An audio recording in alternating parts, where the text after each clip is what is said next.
Ang Buhay OFW ay hatid sa inyo ng San Miguel Corporation, Megaworld International, ang property one-stop shop at housing supermarket ng Overseas Pinoy. EGI, E-Ganzon Incorporated. Napakalaking contribution ng OFW remittances sa patuloy na pagganda ng ekonomiya ng ating bansa. Kaya naman, patuloy pa rin ang ating pamahalaan sa paggawa ng mga programa at pasilidad na kapaki-pakinabang para sa ating mga OFWs. Gaya na lang ng pagbubukas ng Clark International Airport kung saan mapapadali para sa ating mga kapatid na OFW sa norte ang magbiyahe papalabas ng bansa. Magandang gabi po sa inyong lahat. Ako po ang inyong kapatid, Marisa Dalmar. At ito ang Buhay OFW. Ngayong gabi, samahan niyo kami sa pagbisita sa Clark International Airport sa Pampanga. Aalamin natin kung paano nakatulong ang pagiging nurse ni kapatid Siti Jaafar sa kanyang trabaho bilang welfare officer. At sasagutin ng East-West Placement Center ang katanungan patungkol sa mga pwedeng pasukang trabaho sa Middle East. Ang lahat ng yan sa pagbabalik ng Buhay OFW.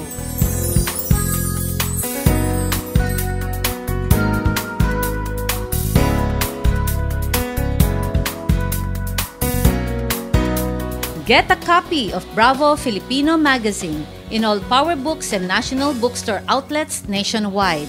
Bravo Filipino, the lifestyle and culture magazine for today's generation.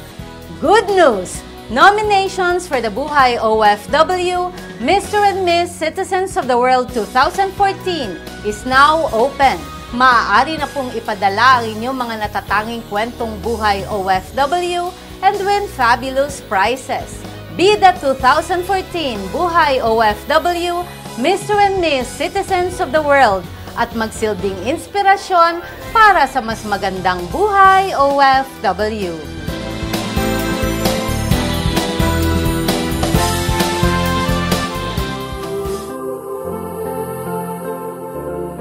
Sa aming mga kapatid at mga kababayan na nasawi ng Super Typhoon Yolanda, kasama niyo po ang Buhay OFW at ang Buhay OFW Foundation sa patuloy na pagdarasal para sa mapayapang pagbangon at muling pagsisimula. Patuloy po ang ating paglaban sa buhay. Huwag po kayong mawala ng pag-asa. Bukas po ang Buhay OFW Foundation sa mga nais tumulong. Maaari pong ipadala ang inyong mga donasyon sa Buhay OFW Foundation. God bless us all at maraming pong salamat sa inyong lahat. Buhay OFW.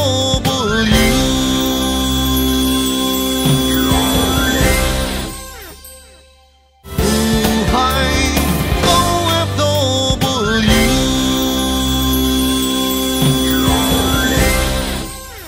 Ang Buhay OFW ay hatid sa inyo ng Megaworld International, ang property one-stop shop at housing supermarket ng Overseas Pinoy. Environment Solutions Flood Barriers, Flood Protection and Flood Management. EGI, E-Ganzon Incorporated. General Building and Engineering Construction Company. Poshum Global, The Green Company, Eco-Friendly Steel Frames. Southville International School and Colleges. Cafelo Shop, providing the best business opportunity. EGI Resort and Hotel, Mactan, Lapu-Lapu, Cebu City. Magandang gabi po sa buong Pilipinas at syempre po welcome sa Buhay OFW. Sa mga kapatid po natin sa Saudi Arabia, sa United Arab Emirates, sa Italy, Guam, USA, United Kingdom, Malaysia, Singapore, Canada. Ngayong gabi po, we're very happy dahil makakasama po natin ang ating President and CEO ng Clark International Airport, Mr. Victor Luciano, or shall we call him Chichos. Brother Chichos, how are you? Good evening. Maya pabengi, kekongan. Ayan. Naku, thank you very much. Kapatid, Chichos, gaano kalaki ito? Gaano karami ang na-accommodate natin on a day-to-day basis? Siguro, umpisahan ko na sa mga airport sa bansa, sa laki ng lupain ng Clark, no? Malaking malaki ang Clark. We are almost 4 times the size of NAIA. I'm sure, I'm sure. Ngayon, sa terminal capacity, maliit tayo kumpara sa NAIA, pero lumalaki na rin, no?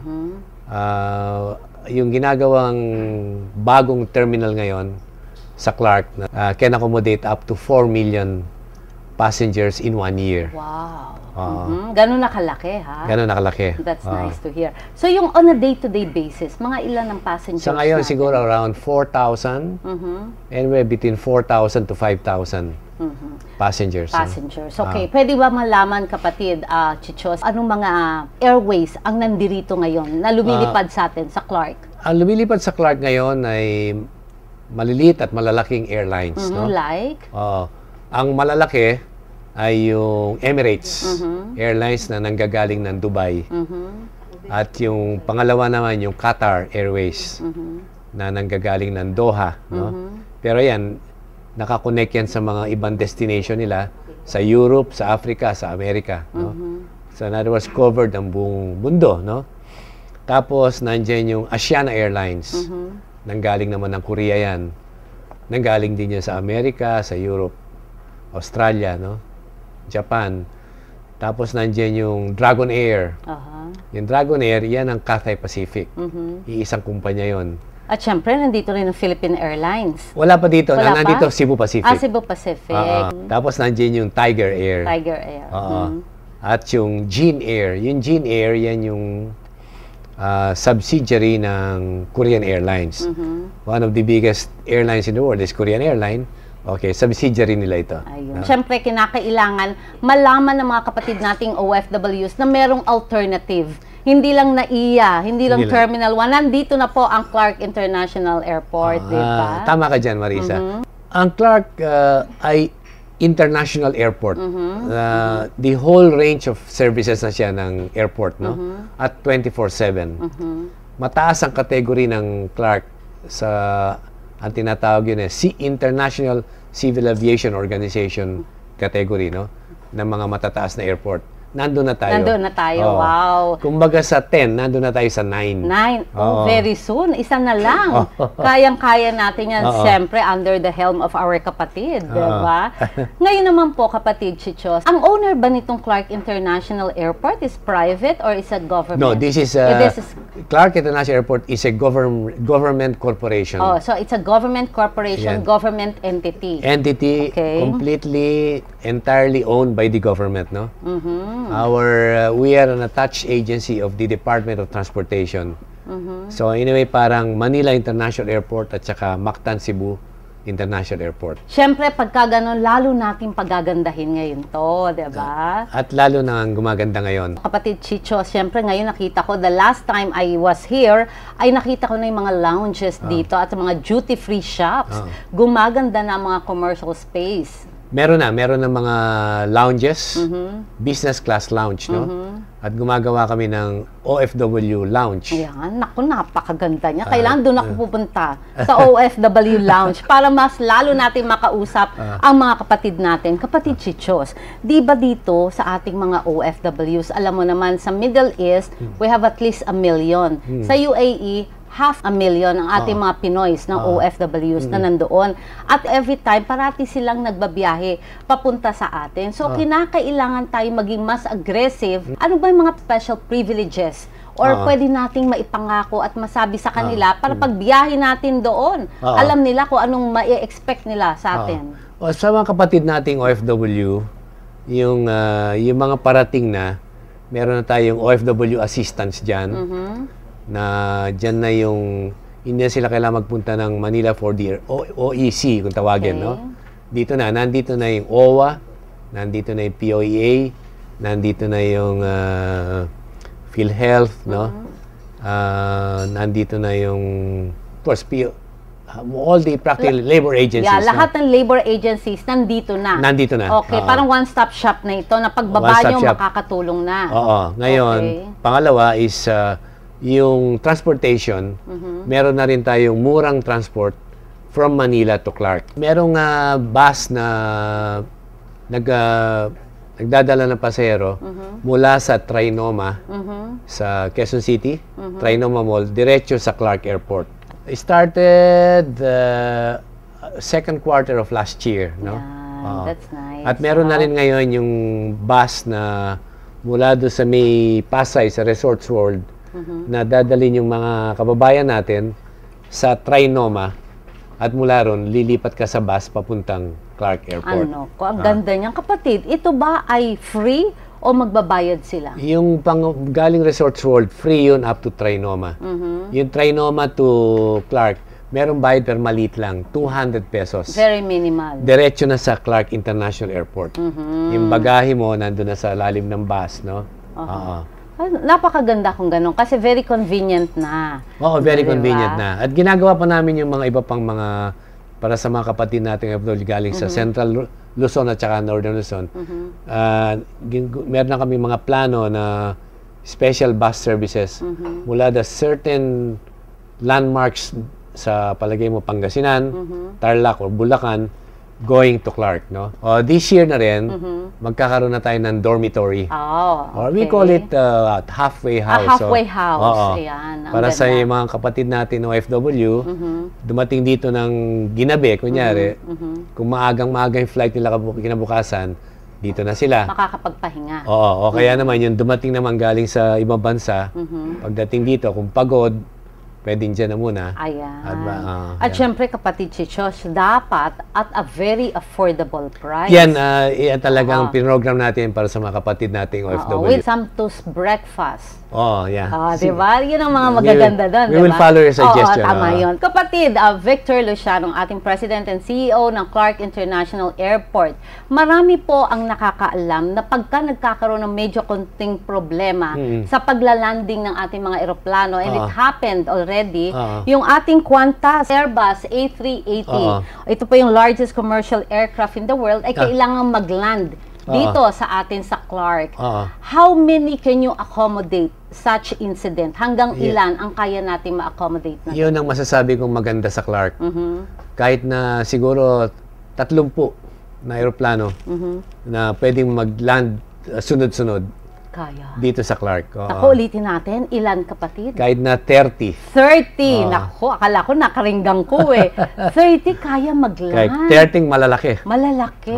That's the goodness na malaki at malawak ang ekta-ektaryang lupain ng Clark International Airport. Tama. Ayun. Gaano katotoo na yung mga sinasabi nating malapit na daw maging international gateway itong Clark, o inuumpisahan na natin, we're going there? We're getting there na as a gateway. Although, wag natin sabihin main gateway kasi nandyan yung ating mas matandang kapatid na NAIA, no? So, ang plano ng gobyerno, dual gateway. Dual gateway, ayan. Makakapili ngayon yung ating kapatid na kung saan niya gusto sumakay o mag-landing. Gusto niya sa Manila o gusto niya sa Clark. No? Pwede. Why do they have to choose Clark? Ang nakikita ko, siguro ngayon, dahil yung mga bago pa yung Clark, pinakikilala pa, baka merong advantages sa pricing ng airfare o may mga promo, no? Kunyari, luggage allowance, yung mga ganon, no? Pangalawa, kung minsan congested na yung Manila Airport. Mas mahirap kung yung ating kapatid OFW, pagdating sa Manila Airport, matagal bago siya mag-land, paikot-ikot yung aeroplano. Pagdating niya, mahaba yung pila at saka matraffic yung kalye, no? Kung siya naman ay taga Central Luzon, nakatira sa Central Luzon o Northern Luzon, mas madali na sa kanya, dito na siya mag-land sa Clark. Ayan, kita niyo naman. At mabilis, nakakauwi na siya. Ngayon, kailangan matesting ko yan. I have to see it for myself. Yes, Magbabiyahe ulit ako dito sa Clark International Airport going abroad para interviewin yung mga kapatid nating OFW.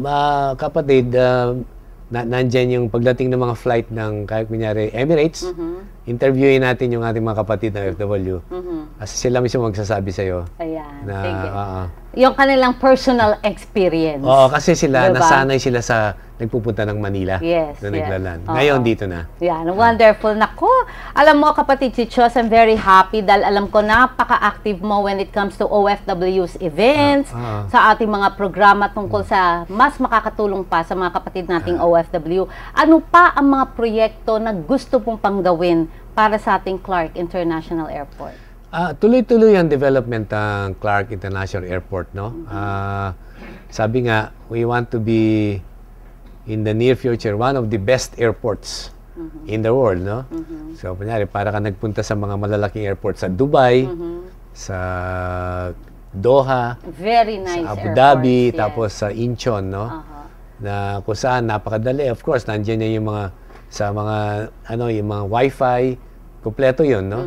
Kompleto na dito 'yun. Oo. Our President and CEO ng Clark International Airport, bigyan mo po ng mensahe ang mga kapatid nating mga OFWs at of course, ang buong Pilipinas. Salamat ng malaki sa pagkakataong ito.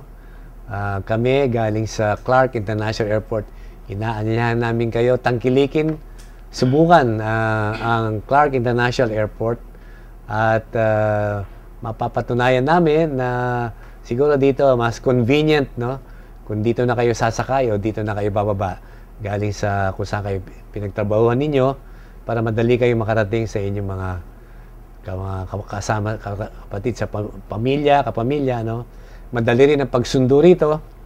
Hindi mahirap at may papangako namin within the shortest possible time na naglanding kayo, makakalabas kayo kagad sa airport at makakasama nyo na yung mga kapamilya ninyo. Ayan, ako, very well said. Sa bagong taon, kinakailan, mas maganda pa ang prospect natin for the new year. Belated Happy New Year. More power, God bless you, and more OFWs to come here in Clark.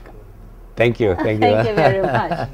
Ay, naku mga kapatid, katatapos lamang po na napakaganda at napaka-informative na pakikipagkwentuhan natin sa ating President and CEO ng Clark International Airport, ang ating kapatid na hindi nagbabago, Mr. Victor Luciano. Magbabalik po ang Buhay OFW. Investment opportunities para sa OFW hatid ng Mega World International. Gusto mo ba ng isang city getaway? How about a city getaway that you can call home? Posible yan sa Bayshore Residential Resort. For those looking for the best properties the Philippines has to offer, Mega World International, ang property one-stop shop at housing supermarket ng Overseas Pinoy, has everything you could ever want or need. At handog ng Mega World International, ang Bayshore Residential Resort sa inyong mga OFW na naghahanap ng resort lifestyle in the Philippines. Ang address na ito ay part ng Bayshore City, isang grand tourism-oriented destination near Manila Bay. Dito, ang living and recreational experiences mo ay laging may vacation feel. Isa sa perks ng pagtira sa Bayshore ay ang amenities nito.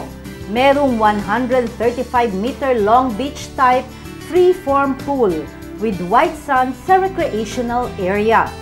Why fly to other beach resorts when you can enjoy this just outside your unit? Hindi lang yan.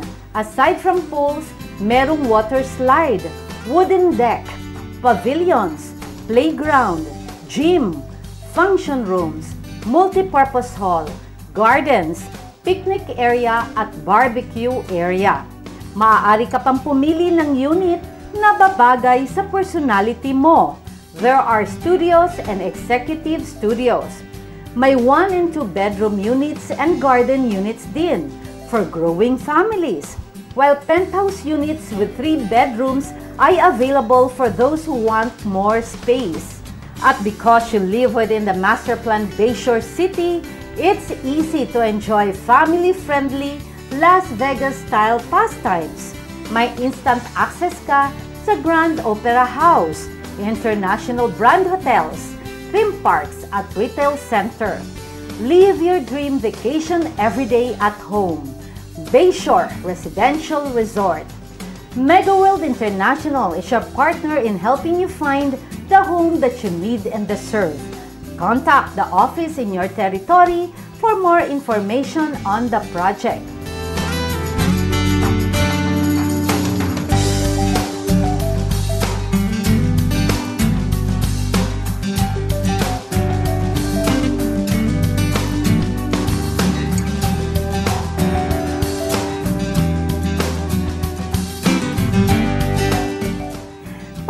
mga OFW na bibisita naman sa Pilipinas, please call the following local numbers. At kung ikaw naman ay online, visit www.megaworldinternational.com.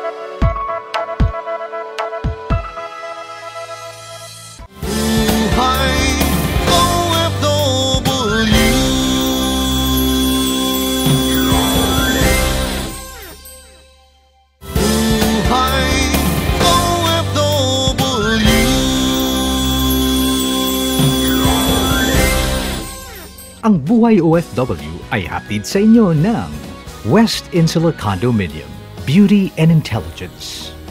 Dare to compare, more than just a trophy. It's a jewel. Fucoidan Slimming Rejuvenation and Wellness Center. A Fucoidan capsule. Look young, live longer. A gift of health from the sea. EGI Pamulinawen Hotel, Lawag City. Worthwhile! Ito ang binitawang salita ni Siti Jaafar nang tanungin namin siya kung ano naging karanasan niya sa Doha, Qatar bilang welfare officer sa loob ng 2.5 taon. I was very happy and very fulfilled.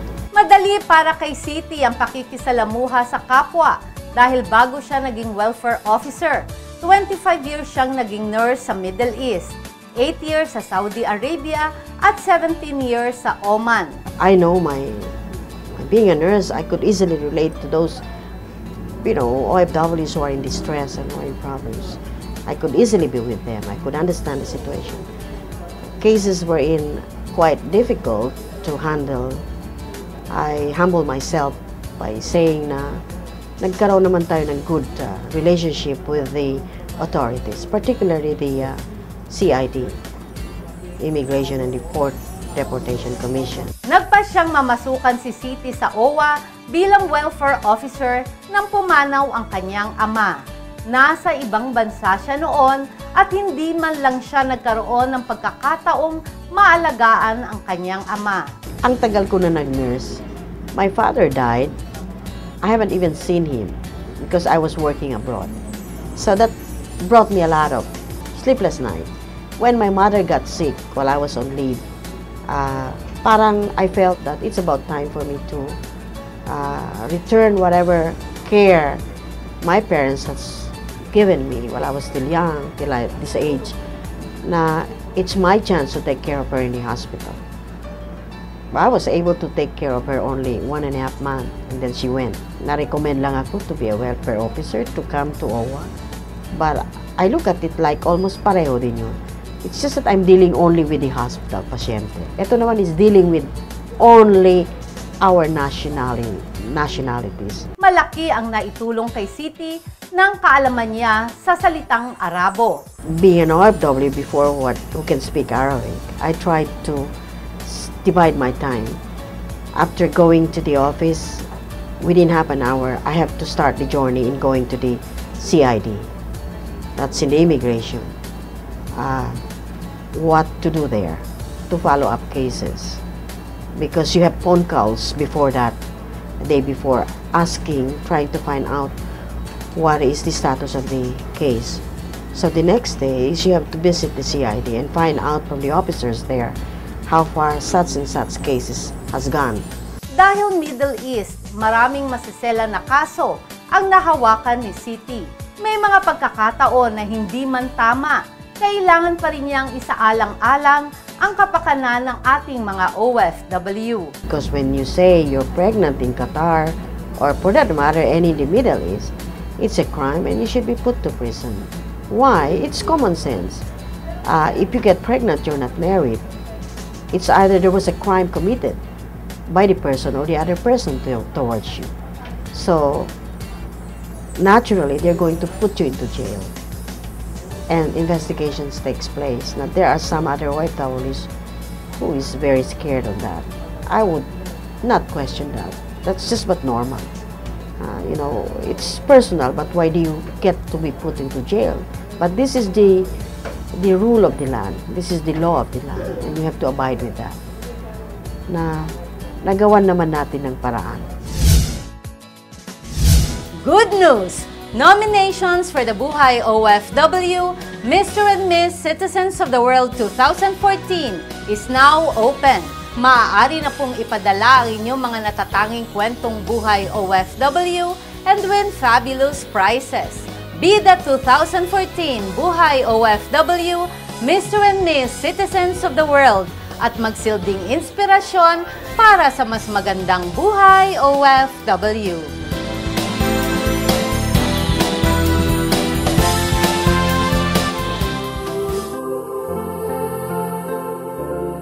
Sa aming mga kapatid at mga kababayan na nasawi ng Super Typhoon Yolanda, kasama niyo po ang Buhay OFW at ang Buhay OFW Foundation sa patuloy na pagdarasal para sa mapayapang pagbangon at muling pagsisimula. Patuloy po ang ating paglaban sa buhay. Huwag po kayong mawala ng pag-asa. Bukas po ang Buhay OFW Foundation sa mga nais tumulong. Maaari pong ipadala ang inyong mga donasyon sa Buhay OFW Foundation. God bless us all at maraming pong salamat sa inyong lahat.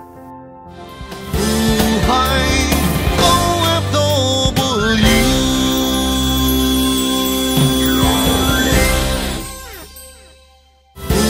Buhay OFW.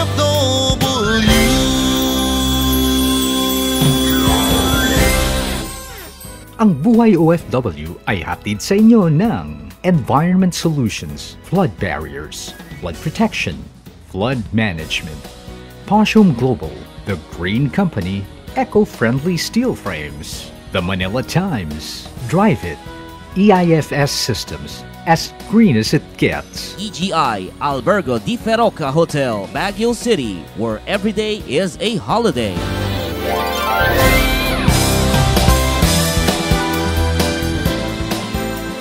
Para makasigurado na maayos sa magiging kalagayan ng ating mga manggagawang ipinapadala sa ibang bansa, kailangan matatag at reputable ang mga employers sa abroad at stable ang ahensya dito sa atin. In terms of stability, we believe we are. Isa sa mga batayan namin kung bakit masasabi namin stable yung company is yung pagkakaroon namin ng mga principles na malalaki. Yung patuloy na nagbibigay ng daan-daan kung hindi man libong job orders tulad ng Saudi Bin Laden Group, Saudi OJ Limited, Kent's Group, El Saif Engineering Company, at iba pa. Itong mga company na to ay katulong na namin for many years sa pagbibigay ng mga opportunity sa mga aplikante natin gusto magtrabaho abroad. So in fact, yung Saudi Bin Laden Group, isa yun sa construction company sa Saudi Arabia. And recently, they have signed a contract, $1.23 billion contract to construct Kingdom Tower in Jeddah. Ito yung sinasabing magiging tallest building in the world. So akalain mo yung $1.23 billion na kontratang to, magbibigay ito ng libo-libong trabaho sa mga Filipinos until probably 2016 or 2017. 70% ng mga napapadalang workers ay para sa Saudi Arabia. Karamihan, mga construction workers. Like yung company namin na Kent's Group, meron siyang mga projects sa iba-ibang sites. Saudi Arabia, Kuwait, Oman, may Mozambique, Madagascar, Qatar, UAE. And they are currently requiring from us our construction workers from skilled categories to professionals, right? Pumapaloob doon sa mga skill categories natin yung walang katapusang pangangailangan ng mga welders, carpenters, mason, plumbers, painters, mga technicians, mechanical, electrical, electronics technician, AC technicians, ductman, duct fitter, pati rin yung mga foremen and supervisors, construction supervisors, hanggang sa iba-ibang klaseng inhinyero. Civil, mechanical, electrical, electronics. and quantity surveyors, draftsmen. Yun ang walang katapusang requirements. Pero hindi purong mga construction workers lang ang kanilang kailangan. Like ang Saudi Bin Laden Group, after construction, papasok pa yung operations and maintenance. So, meron na naman tayong requirements for operations and maintenance sa mga category. Doon pumapasok yung mga technicians natin. Habang nasa East-West kami, naabutan namin si Fidelio Candela na nag-aayos ng kanyang mga papeles. Papunta naman siya ng Saudi Arabia bilang trencher operator. Tubong Tacloban si Fidelio. Totally was out yung bahay namin. Ngayon, kailangan ko kasing umalis, gawa ng mga anak ko. Puro nag-aaral lahat. Plus yung family ko sa Tacloban, kailangan kong tulungan. Kailangan kong mabigyan din sila kahit paano. Pangalawang alis na ito ni Fidelio. Yung unang alis namin sa experience ko, okay naman siya. Okay naman, pati accommodation namin. Okay naman yung ano namin doon. May mga problema pero nasosolve din naman kagad. Tulad minsan nadidelay lang yung sweldo, mga gano'n. Is okay naman siya, wala namang naging problema. Itong pangalawa medyo mas maganda-ganda kaysa yung sa una. In terms of salary, mas maganda-ganda yung salary na binigay sa akin ngayon. Hindi naman siya kalakihan, but medyo okay na rin para sa pamilya ko. Papuntang Riyadh naman si Archie Tolentino, 27 years old, tubong Dipolog, Zamboanga. Pero kasalukuyang naninirahan sa Angat, Bulacan. Ang iniisip ko kasi ma'am, yung mga anak ko, kasi may dalawa na po akong anak sa asawa ko ngayon. Bali, yun nga, para sa kinabukasan nila, kaya nagpaplano ako para makapundar ng kahit konting negosyo o para makaipon. Para kung sakaling mag-aaral sila, makapag-aaral sa magagandang eskwelahan po.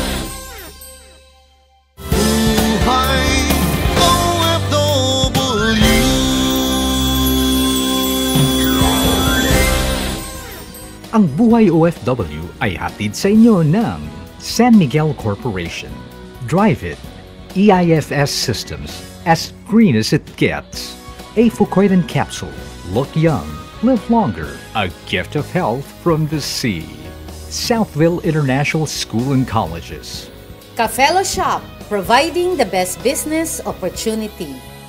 Hindi kaaya-aya ang naging reaksyon ng Migrante International sa ginawang pagtaas ng annual PhilHealth Premium ng OFWs pagpasok ng 2014. Nakakagalit sa punto na wala na bang magagawa ang gobyerno para kumuha pa ng pondo kundi sa OFW.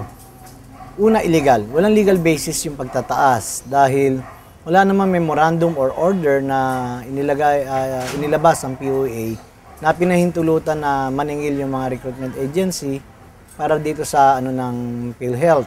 Pangalawa, kung gusto nila na yung sinasabi nilang makakatulong, walang problema kaming tumulong eh.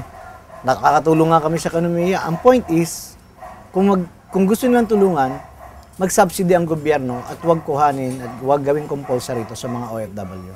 Ayon kay Migrante Chairperson Gary Martinez, para maihanda ang ating mga migrant workers, sana man lang ay nagkaroon muna ng pag-uusap sa pagitan ng mga kinatawan ng OFWs at ng pamahalaan. Malinaw, ay wala naman silang imbitasyon sa hanay namin para madinig din yung panig namin. At matagal na issue yan eh. Kaya nga napigilan yan for how many years. Ngayon ay ipupush na naman nila at harapin uli yan ng mga protesta. Actually, noon napigilan yan. Dahil sa laki ng protestang inabot, umatras, tapos bigla nga sinabi nila 2014. In-announce nila yan na mga mid-November. At yun yung pagsalubong talaga ng malalaking kilos protesta sa Hong Kong, sa South Korea, dito nga sa Pilipinas. At hindi namin palulusutin yan hanggat maaari. Mula sa 1,200 PhilHealth annual premium, naging 2,400 ang kaltas sa sweldo ng mga OFW. Ayon sa PhilHealth, para daw ito sa mas malawak na coverage at mas malaking benepisyong pangkalusugan. Ang pinopoint namin dito, dapat kung dun sa ang gusto nila mangyari sa Medium Development Program na hanggang 2015, yung national coverage ng ating healthcare system, unang-una, wag nila ipasa to sa mamayan. Sobra-sobra ang pera ng gobyerno, yung pondo. Napakaliit na nga na binibigay na porsyento. Ang sinasabi nga ng standard ng UNI, 5% ng yung national budget ay dapat nasa health education.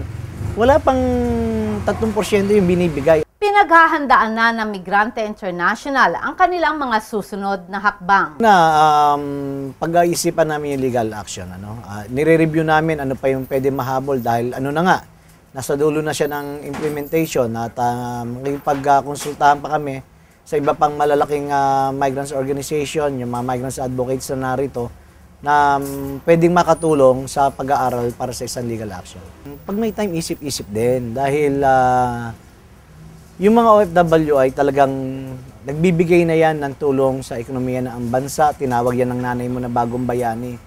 Sa panahon na sila naman ang tumulong ka, hindi pa bigat ang ibigay nyo sa amin. At tandaan nyo mabuti na ipinakita na yung lakas ng OFW ng September 19 sa usapin ng port. Hindi kami nangimi, na nag-zero remittance day kami, at ito ay sinuporta ng malawak na bilang ng mga OFW. At di rin kami mangingimi at magdadalawang isip kapag ito ay itutuloy nyo pagkatapos ng malawakang panawagan na huwag itaas tong premium na ito. Hanggang sa kasalukuyan ay wala pa ring sagot ang PhilHealth sa aming imbitasyon para pag-usapan ang issue na ito. Sa susunod na Buhay OFW, ano naman po ang kinakailangan para makasabay sa fast-paced na buhay sa Amerika? Ano ang dahilan? At mas pinili ng OFW na si Myra Amistad na isole ang perang napulot sa airport kaysa gamitin na lang ito sa kanyang personal na pangangailangan. Anong training ang makakatulong sa atin para mapadali ang pagkuha ng trabaho abroad? Ang mga kasagutan sa susunod na Sabado, dito pa rin po sa Buhay OFW. Maraming pong salamat sa inyong patuloy na pagtangkilik sa ating programa. Ang Buhay OFW po ay patuloy sa aming adhikain sa pagbibigay impormasyon at pagtulong sa ating mga mahal na OFW. Samahan niyo po kaming muli sa susunod na Sabado para sa kwentong Buhay OFW. Ako po ang inyong kapatid na handang maglingkod, Marisa Dalmar, kakampi, kaibigan at kapatid ng mga manggagawang Pilipino sa buong mundo. Ito ang Buhay OFW.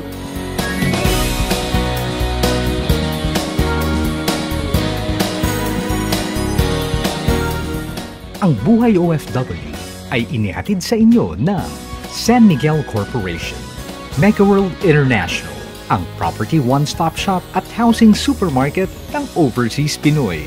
Drive It wall cladding system, as green as it gets. South Insula Condominium, beauty and intelligence.